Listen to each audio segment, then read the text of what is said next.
नमस्कार, आप देख रहे हैं 4 पीएम और मैं हूं आपके साथ में शोभित पाठक। लगातार चुनावी दस्तक जो है वो उत्तर प्रदेश में देखने को मिल रही है। उपचुनाव को लेकर तमाम तरह की अटकलें लगती हुई नजर आ रही हैं और इस बीच एक बड़ी खबर ये निकलकर सामने आ रही है कि लगातार मिल्कीपुर उपचुनाव को लेकर बीजेपी जो तैयारी कर रही है, जो मोर्चेबंदी कर रही है, उसमें कहीं ना कहीं कुछ खामी निकलकर सामने आ गई है। वो खामी क्या है? वो खामी ये है कि बीजेपी के अंदर लगातार बगावती सुर जो है वो बढ़ते हुए नजर आ रहे हैं।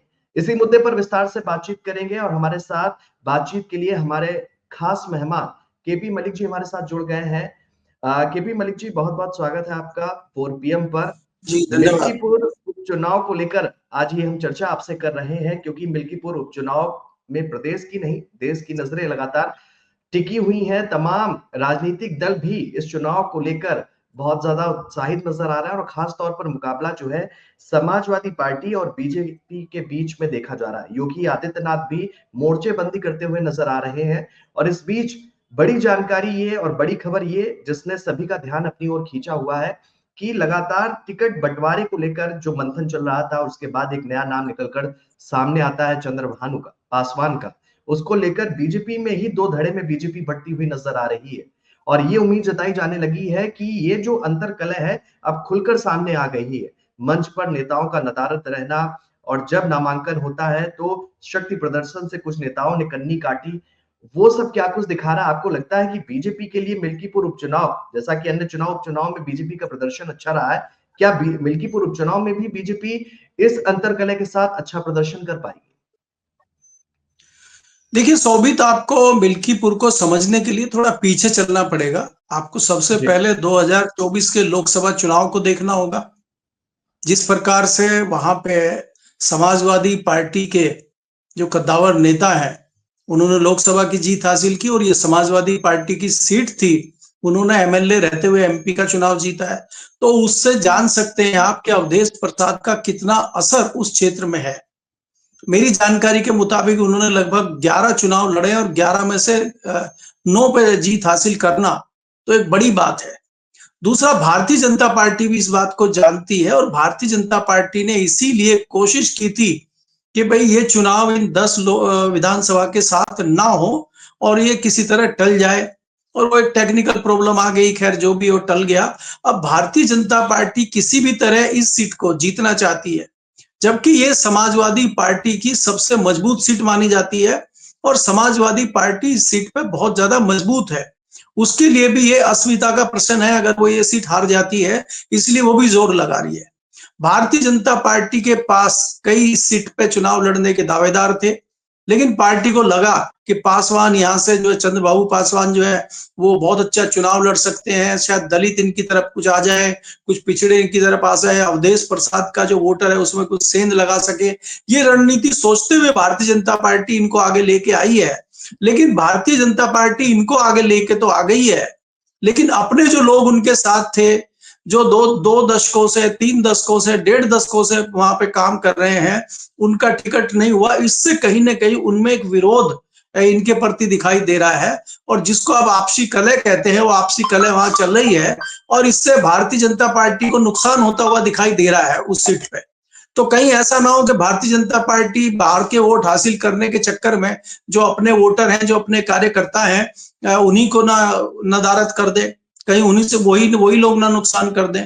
तो भारतीय जनता पार्टी के लिए ये सीट जीतना मुझे उतना आसान नहीं लगता। भले ही देखिए, अगर आप देखेंगे किसी भी उपचुनाव में, खासकर जब विधानसभा का चुनाव होता है, तो उसमें अन्य राजनीतिक दल बहुत ज्यादा ध्यान इसलिए नहीं देते, उनको लगता है कि सत्ताधारी दल ही ये चुनाव जीत लेगा। उसके कई कारण होते हैं। जनता भी ये सोचती है कि यहाँ से विरोधी को जिता के क्या हासिल होगा, जिसकी सत्ता अगर हम उसी को जिताते हैं तो कम से कम विकास कार्य होंगे। दूसरा क्या, सत्ता का अपना एक दबदबा रहता है, सत्ता का अपना एक तंत्र रहता है। तो उस लिहाज से ये होता है कि अधिक सीटें जीतने की कोशिश सत्ताधारी दल करता है और विपक्षी उस पर बहुत ज्यादा ध्यान लगाते नहीं है। लेकिन यहाँ ये अस्मिता का प्रश्न दोनों पार्टियों के लिए है। जितना समाजवादी पार्टी के लिए है, उससे कहीं अधिक भारतीय जनता पार्टी के लिए है। और भारतीय जनता पार्टी ने जिस प्रकार से आपने देखा था, जो बाई इलेक्शन हुआ था 9 सीटों पे, और उसमें से 7 सीटों पे जीत हासिल की है। तो इससे लगता है कि भारतीय जनता पार्टी और उनका तंत्र भी कोई कोर कसर नहीं छोड़ेगा। वो सारे यहाँ पे जो उनके अपने तरीके हैं साम दाम दंड भेद के, वो अपनाने की कोशिश करेंगे। अब उसको कैसे बीट भारतीय जनता पार्टी के सामने समाजवादी और उसके कार्यकर्ता करते हैं, ये देखना होगा। जी बिल्कुल। सबसे बड़ा सवाल ये उठता है कि जैसा कि उपचुनाव का जिक्र आपने भी किया कि 9 में से जो है 7 सीटें बीजेपी ने जीती थी, और सबसे बड़ी चीज यहाँ पर कटहरी और कुंदरकी समाजवादी पार्टी का गढ़ कही जाती है, और इसको बीजेपी ले जाती है छीन कर। हालांकि वो जीत किस तरीके से हुई उसको लेकर समाजवादी पार्टी महकमा लगातार आरोप लगाता रहता है, और निष्पक्ष चुनाव का जो हवाला दे रही थी सरकार, उस पर भी कई सवालिया निशान खड़े करते रहता है। आपको क्या लगता है कि मिल्कीपुर का जो समीकरण है वो क्या दर्शा रहा है? क्योंकि अगर यहाँ पर दलित जनसंख्या की बात करें, वोटरों की बात करें, तो 1.2 लाख के आसपास तकरीबन है। अगर यादवों की बात करें तो 55,000 है, मुस्लिमों की बात करें तो 30,000 है, ब्राह्मण जो है वो 60,000 के करीब यहाँ पर आते हैं। तो आपको क्या लगता है जो मोर्चेबंदी बीजेपी करती हुई नजर आ रही है, जिस तरीके से टिकट में चंद्रभानु पासवान का नाम अचानक से निकलकर सामने आ जाता है, आपको लगता है कि ये समीकरण जो है वो इतना आसान है जो बीजेपी समाजवादी पार्टी के गढ़ में जो है सेंधमारी कर लेगी? आपको लगता है? क्योंकि समाजवादी पार्टी भी लगातार पीडीए को धार देती हुई नजर आ रही देखिए शोभित, अगर आप देखेंगे ये समीकरण या जितनी भी चीजें होती है सब धरी की धरी रह जाती है जब एक माहौल बनता है। है। जी। आज भारतीय जनता पार्टी के प्रति कोई माहौल उस तरीके से अभी मुझे दिखाई नहीं दे रहा है कि बहुत मुफीद है, क्योंकि चुनाव को बहुत देर नहीं हुई है। अभी लोकसभा चुनाव को और विधानसभा के जो उपचुनाव है उनको कोई बहुत देर नहीं हुई है, और उसमें जिस प्रकार से जनता देख रही है कि भारतीय जनता पार्टी साम दाम दंड भेद कर रही है, ऐसे में कोई नहीं भूल सकता संविधान का मुद्दा हो, जो अमित शाह ने अंबेडकर के मामले पर बयान दिया है उसको। ये तमाम चीजें ऐसी हैं जिनको अभी जनता भुला नहीं रही है, और जनता इन सारी चीजों को देखते हुए वोट डालती है। भारतीय जनता पार्टी की कोशिश रहती है कि जो उनका विरोधी वोट है वो किसी तरह से मतदान केंद्र तक ना पहुंच पाए। वो उस तरह की कोशिश है, लेकिन वो बड़े लार्ज स्केल पे नहीं कर सकती। आप 9 सीटों में से भी 1 सीटें तो समाजवादी पार्टी ने जीती है ना। तो अगर भारतीय जनता पार्टी का इतना असर होता तो वो भी नहीं जीत पाती। तो मुझे लगता है ये बहुत कड़ी टक्कर है। अब मैं दावे के साथ तो ये नहीं कह सकता कि भाई यहाँ समाजवादी पार्टी जीत जाएगी, लेकिन समाजवादी पार्टी इस सीट पर बहुत ज्यादा स्ट्रांग है, और अवधेश प्रसाद का वहां पे बहुत अच्छा असर है। उसको देखते हुए भी ये है कि समाजवादी पार्टी मजबूती के साथ वहां पे सीना ताने खड़ी हुई है। अब भारतीय जनता पार्टी इसका किस प्रकार से मुकाबला करती है, भारतीय जनता पार्टी के पास इसमें कोई दो राय नहीं है, तंत्र है, बाकी चीजें हैं, लेकिन किस प्रकार से मुकाबला कर पाती है और कौन सी सीट ले आती है, इससे आपको ये भी देखना चाहिए कि इसके जीतने हारने से भारतीय जनता पार्टी की सरकार पर तो कोई असर नहीं पड़ रहा है। अगर ये सीट जीत लेंगे हार जाएंगे वो बहुत ज्यादा असर सियासी रूप से हो जाएगा, लेकिन एक मैसेज जाता है उत्तर प्रदेश में और देश में, क्योंकि यहां से ये एक अस्मिता का प्रश्न भारतीय जनता पार्टी के लिए है। क्योंकि आप राम मंदिर की लड़ाई लगातार 3 दशकों से लड़ रहे हैं, राम मंदिर की आप राजनीति कर रहे हैं और उसी क्षेत्र में आप हार जाते हैं, तो ये भारतीय जनता पार्टी के ऊपर एक कलंक है। तो भारतीय जनता पार्टी उस कलंक को धोना चाहती है, उससे बचना चाहती है, इसीलिए अस्मिता का प्रश्न भारतीय जनता पार्टी सीट को बना रही है। लेकिन समाजवादी पार्टी की जिस तरह से मजबूती है, भारतीय जनता पार्टी की जो एंटी कॉम्बेंसी है, भारतीय जनता पार्टी का जो दलितों के साथ एक जो मुद्दा है संविधान का, अंबेडकर का, उससे कहीं ना कहीं जो दलित डरा हुआ है, उसका जो विरोध है, उसका फायदा भारतीय जनता पार्टी को मिल रहा है, वो समाजवादी को मिल रहा है। मुझे ऐसा लगता है उसको देखते हुए समाजवादी पार्टी मुझे इस सीट पे मजबूत दिखाई देती है। जी बिल्कुल, जैसे बगावत की हम बात कर रहे हैं, और कहीं न कहीं जो बगावत की सुगबुगाहट है वो भारतीय जनता पार्टी के अंदर ज़्यादा उठती हुई नज़र आ रही है। सवाल ये उठता है कि क्या आपको भी लगता है कि जिस तरीके की अटकलें लग रही है, कुछ राजनीतिक जानकार तो यहाँ तक कह रहा है कि ये बगावत जो है बीजेपी को ले डूबेगी। क्योंकि एक तरफ तो गोरखनाथ बाबा है, जो विधायक भी रह चुके हैं। इसके बाद में 2 एक जिला मंत्री हैं, उनका भी नाम लिया जाता है। और एक रामू प्रियदर्शी भी हैं, जिला अध्यक्ष जिला मंत्री हैं, वो हैं। उनकी भी बगावत जो है देखने को मिल रही है। लगातार जो है उनको साधने की बीजेपी कोशिश करती हुई नजर आ रही है। बीजेपी के मंत्री जो है लगातार उनके घरों पर दस्तक दे रहा है, बैठकें हो रही है, लेकिन बात नहीं बन रही है। आपको लगता है कि चंद्रभानु पासवान को लेकर जिस तरीके से बीजेपी जीत का दम भरती हुई नजर आ रही है, ऐसे में जो ये नाराज लोग हैं बीजेपी के, जिन्होंने लगातार 5 साल जो है क्षेत्र में मेहनत की है, ये कुछ खेल बिगाड़ सकते हैं बीजेपी का, क्योंकि नाराजगी तो समय समय पर अन्य राजनीतिक दलों पर भी भारी पड़ती रही है, ऐसे में बीजेपी भी अछूती नहीं है। देखिए शोभित, मैं फिर वही कहना चाहूंगा आपको कि आपको ये चीज को समझने के लिए जो भाजपा में बगावती तेवर लोग दिखा रहे हैं, फिर आपको 2024 में चलना पड़ेगा। जी। 2024 में इन्हीं बगावती तेवर और इन्हीं विरोधों के अंतर्गत भारतीय जनता पार्टी को लगभग 30 सीटों का नुकसान हुआ। और भारतीय जनता पार्टी इस चीज को जानती है कि अगर इसी तरह से चीजें रहेंगी तो नुकसान होगा। और भारतीय जनता पार्टी उसमें कुछ सुधार करती हुई मुझे अभी तक नजर आई नहीं है। आप ये देखेंगे कई सारी चीजें उत्तर प्रदेश में चल रही हैं। अगर हम लार्ज स्केल पे देखें, योगी जी के ऊपर हो सकता है कोई दूसरे आरोप ना लगते हों, लेकिन योगी जी के ऊपर ये आरोप चस्पा हो गया है कि वो कहीं ना कहीं जातिवाद का खेल खेल रहे हैं और अपना जो उनका वर्ग है, ठाकुर वर्ग को वो बढ़ावा दे रहे हैं। ये चीज विपक्ष भी और पार्टी के अंदर के लोग भी साबित करने में लगभग लगभग सफल रहे हैं। और ये चीज जनता में अब आ गई है। तो जनता इस चीज को मान के चल रही है कि बाबा सिर्फ ठाकुरवाद को बढ़ावा दे रहे हैं, बाकी जो दूसरी जातियां हैं, जो दूसरे वर्ग के लोग हैं, वो इतना बहुत उत्साह से भारतीय जनता पार्टी या सरकार में कोई दबाव नहीं बना पा रहे हैं, उनके काम नहीं होते हैं। ये चीज भी क्षेत्र में चल रही है, उसका भी कहीं ना कहीं आप फायदा देखेंगे। दूसरा क्या है कि जो मैंने पहले आपको कहा, जो लोग दावेदार थे और वो उनको टिकट नहीं मिला है, तो वो ऐसा नहीं है कि जो हार्डकोर संघ के होंगे या हार्डकोर भारतीय जनता पार्टी के होंगे वो टिकट ना मिलने के बावजूद भी पार्टी के लिए काम करेंगे। आजकल ऐसा जमाना नहीं है। अगर उनको टिकट नहीं मिला तो कई लोग विरोध करेंगे, कई लोग अगर विरोध नहीं करेंगे तो वो काम नहीं करेंगे, अपने घर पे बैठ जाएंगे। तो उसका नुकसान फिर पार्टी को होता है। और भारतीय जनता पार्टी में लोकसभा के चुनाव में हमने कई सीटों पे बहुत बारीकी से देखा और उसका नतीजा हमारे सामने आया।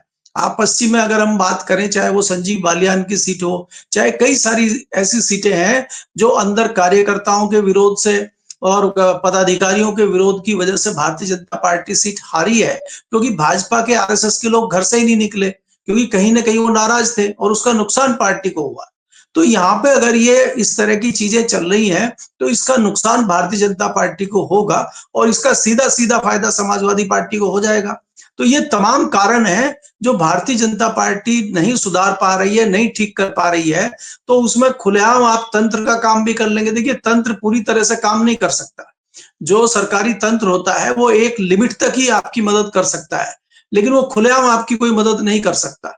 जब तक आपके कार्यकर्ता, चाहे वो संघ के कार्यकर्ता हो, चाहे आरएसएस के कार्यकर्ता हो, चाहे जो विभिन्न इनके संगठन हैं, वो अगर एक साथ नहीं आके काम करते हैं और किसी ऐसे भाव से काम नहीं करते हैं कि हमें तो जीतना ही है, कैंडिडेट को ना देखें, सिर्फ कमल के फूल को देख के काम करें, तो कुछ सफलता मिल सकती है।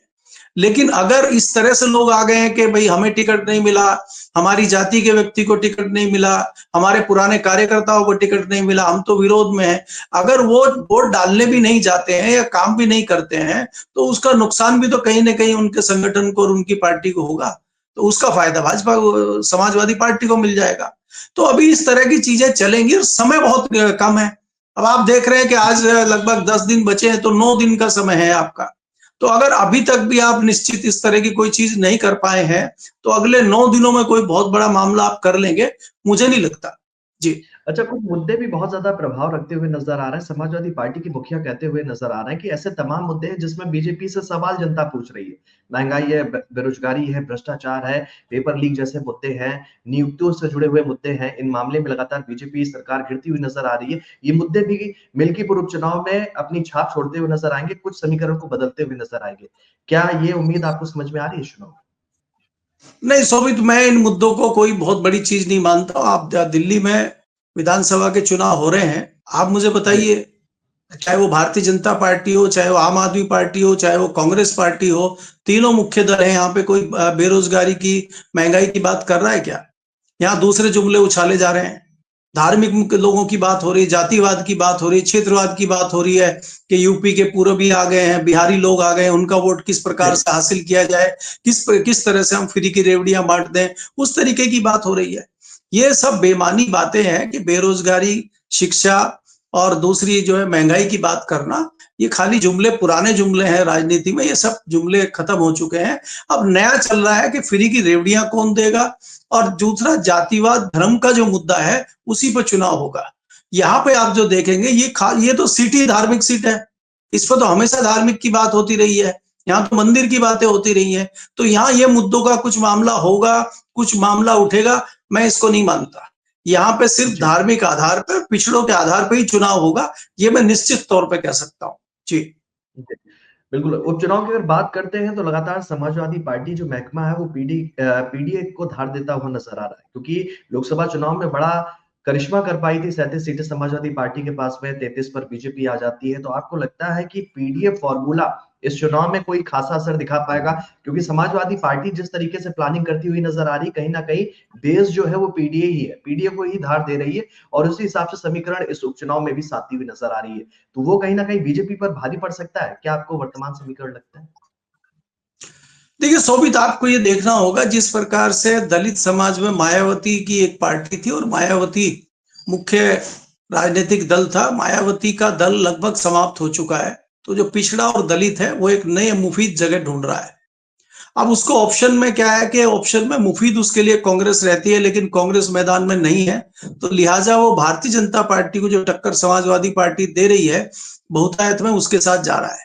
दूसरा जो सबसे बड़ा वर्ग है, मुस्लिम वर्ग है, वो समाजवादी पार्टी के साथ जा रहा है, क्योंकि उसको भारतीय जनता पार्टी का विरोध करना है।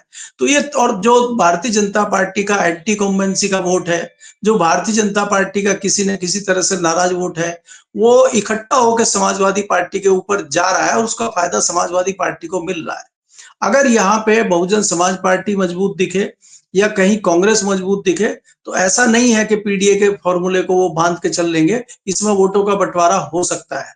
यहाँ पे नदारा धोना कांग्रेस का और बसपा का, वो फायदा समाजवादी पार्टी को लोकसभा चुनाव में भी मिला है, इसमें कोई दो राय नहीं है, और अभी भी वो फायदा समाजवादी पार्टी को मिलेगा।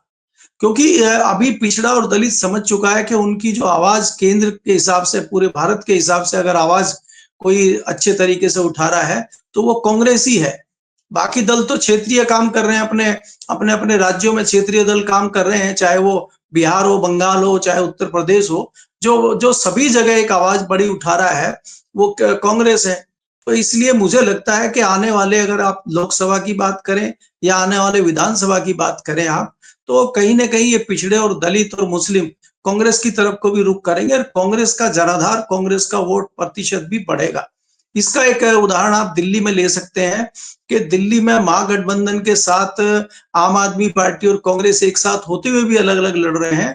तो कांग्रेस अपना भविष्य देख रही है कि जहां वो जीरो पे सिमट रही है पिछले 2-3 साल से, 2-3 चुनाव से, वो अपना कम से कम 10 एमएलए लेके आए, अपना वोट प्रतिशत बढ़ाए, क्योंकि अभी उसमें करंट है।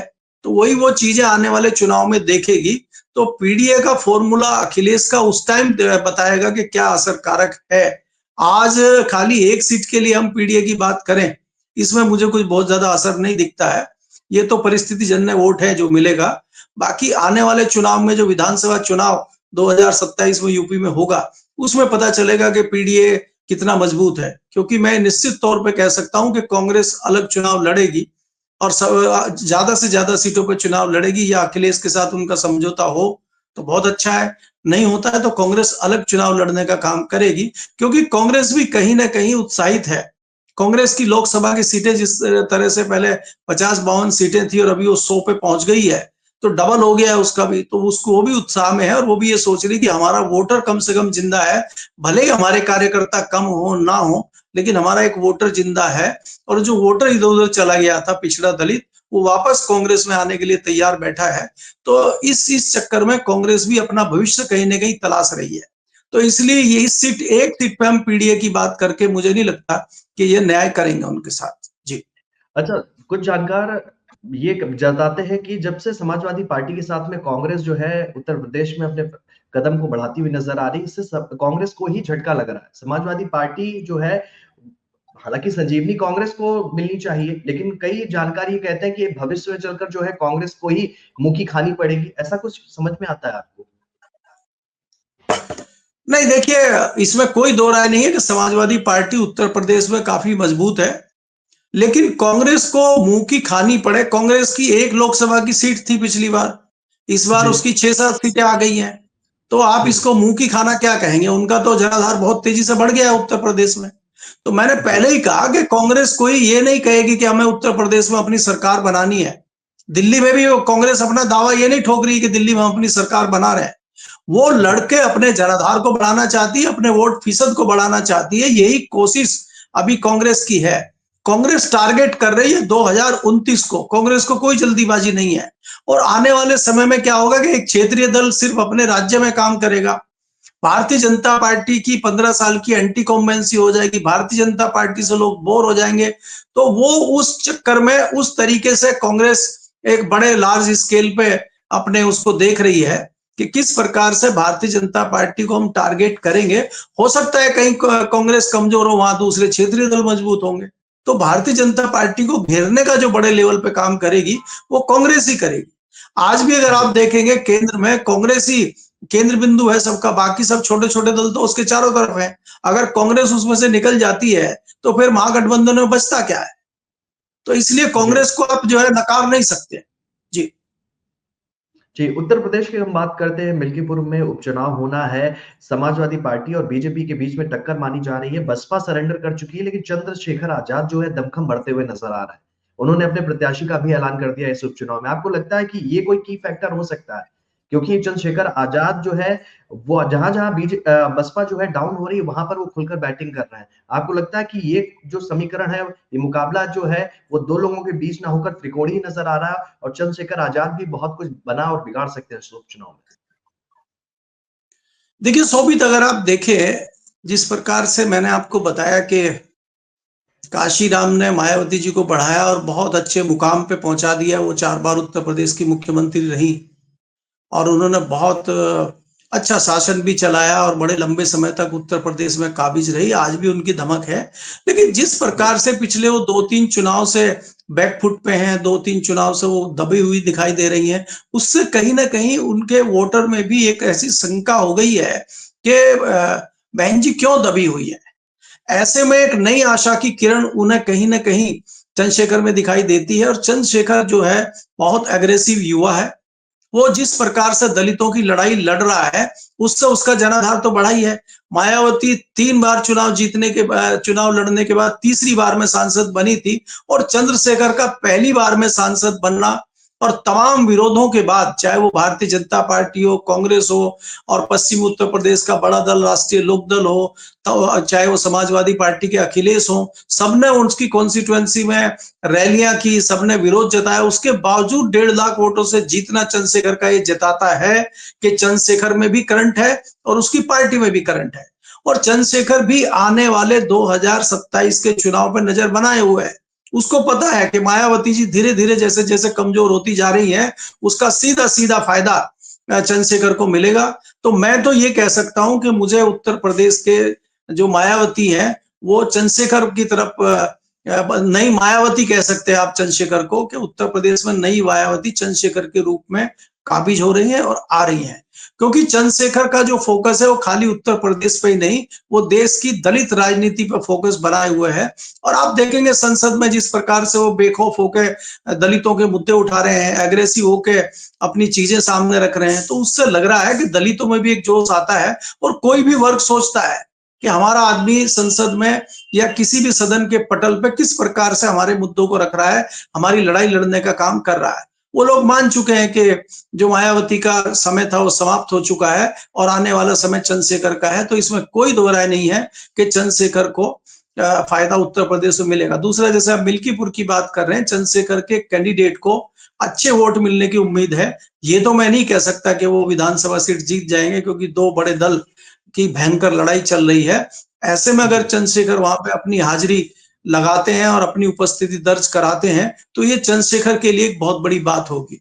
जी जी।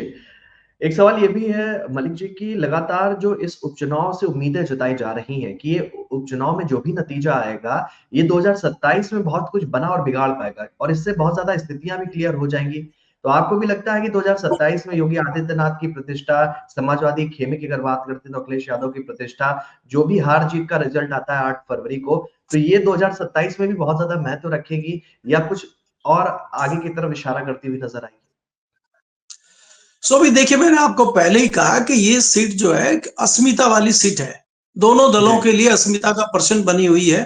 क्योंकि भारतीय जनता पार्टी के लिए तो ये बहुत बड़ी बात है, और भारतीय जनता पार्टी के लिए एक ये कलंक है कि उनके इतने मजबूत क्षेत्र में जहां पे मंदिर की लड़ाई लड़ रहे हैं वहां पे समाजवादी पार्टी का गढ़ है।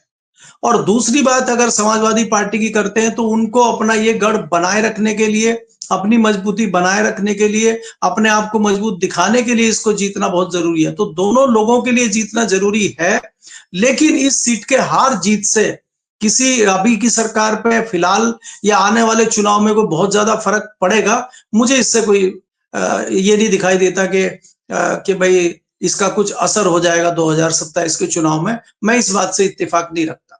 जी बिल्कुल, एक अंतिम सवाल आपसे कि आप इस उपचुनाव को किस तरीके से देखते हैं? जहाँ पर तमाम बयानबाज़ी चल रही है, अभी राजू दास ने भी मुलायम सिंह को लेकर एक विवाद से भरा हुआ बयान दे दिया। उसको लेकर भी राजनीति उत्तर प्रदेश में गरमाती हुई नज़र आ रही है, लगातार पुतले फूँके जा रहे हैं, उस तरीके की चीज़ें भी अब सोशल मीडिया पर जो है नज़र आ रही है। आपको लगता है कि आपकी नज़र से ये उपचुनाव राजनीतिक दलों के लिए, खास तौर पर बीजेपी और समाजवादी पार्टी के लिए क्या महत्व रखता है?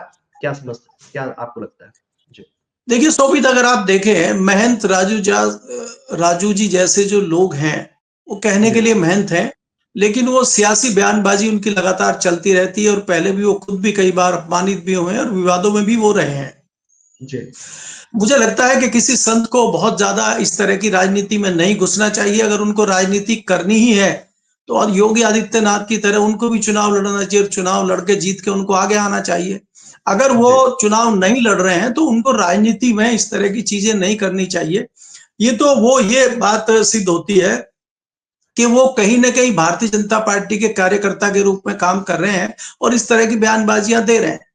इस तरह से उनको बचना चाहिए। इससे साधु संत का जो एक समाज है, जो एक वर्ग है, उनके ऊपर उंगली उठाने का मौका लोगों को मिलता है। आपको तय करना होगा कि आप संत हैं या पार्टी के कार्यकर्ता हैं, और आप इस तरह की भाषा बोल के, इस तरह की चीजें करके आप धार्मिक मुद्दों को भड़काने का काम करते हैं, और उससे कहीं ना कहीं धार्मिक मुद्दे के आधार पे भारतीय जनता पार्टी को फायदा पहुंचाने और समाजवादी पार्टी को नुकसान पहुंचाने की आपकी खाली एक कोशिश है। इस तरह का काम अगर आप करते हैं तो ये साधु संत समाज जो है उसके ऊपर एक सवाल खड़ा करता है। साधु संत समाज को भी इसके ऊपर वो लेना चाहिए, एक कॉल लेना चाहिए, और उसको समझना चाहिए कि इस तरह के व्यक्तियों के साथ क्या किया जाए, क्योंकि साधु संतों का काम नहीं है कि वो इस तरह की चीजें करें। करना है तो फिर पूर्णतः उतरिए, चुनाव में आ जाइए आप। अगर आपकी इतनी लोकप्रिय है और आपको लगता है कि भाई आप बहुत बड़े राजनीति को उलट पुलट करने वाले व्यक्ति हैं, तो चुनाव लड़ लीजिए, उसमें तय हो जाएगा कि आप कितने बड़े नेता हैं, कितने बड़े संत हैं। तो इसलिए इस तरह के मुद्दों को सिर्फ हवाबाजी करना, मुझे लगता है कि भारतीय जनता पार्टी के सिर्फ वोट बढ़ाने की उनकी कोशिश भर है, हालांकि होता कुछ नहीं है इन चीजों से। जी। जी। बिल्कुल, हमसे जुड़ने के लिए, अपना कीमती समय देने के लिए केपी मलिक जी, आपका बहुत-बहुत धन्यवाद। तो कह सकते हैं कि राजनीति जो है मिल्कीपुर में इस वक़्त चढ़ती हुई नज़र आ रही है, क्योंकि तमाम तरह के बयान इस वक़्त सरगर्मियाँ बटोर रहे हैं, और इस बीच इस तरह की खबरें कि बीजेपी में लगातार एक धड़ा जो है वो बीजेपी महकमे से नाराज़ बताया जा रहा है, और उस धड़े से कहीं न कहीं बीजेपी को नुकसान हो सकता है। इस बात को लेकर भी लगातार अटकलें बढ़ती हुई नज़र आ रही हैं। अब देखने वाली बात ये होगी कि ये धड़ा, यानी कि जो नाराज़ वर्ग है बीजेपी महकमे से, वो कितना जो है बीजेपी को डेंट लगाने का काम करता है, कितना नुकसान पहुँचा पाता है, ये तो आने वाला समय बताएगा। हालाँकि समाजवादी पार्टी के जो मुखिया अखिलेश यादव, वो ज़रूर कहते हुए नज़र आ रहे हैं कि इस चुनाव में अगर निष्पक्षता दिखाई जाती है, निष्पक्षता के साथ ये चुनाव होगा, तो निश्चित ही समाजवादी पार्टी महकमा जीत दर्ज करेगा। अब ये समय बताएगा कि जीत किसके नाम होगी, और इस जीत के मायने क्या कुछ अर्थ निकालते हुए देश की सियासत और खास तौर पर उत्तर प्रदेश की सियासत में नज़र आएँगे। तो फिलहाल मेरे साथ इतना ही, मुझे दीजिए इजाज़त। नमस्कार।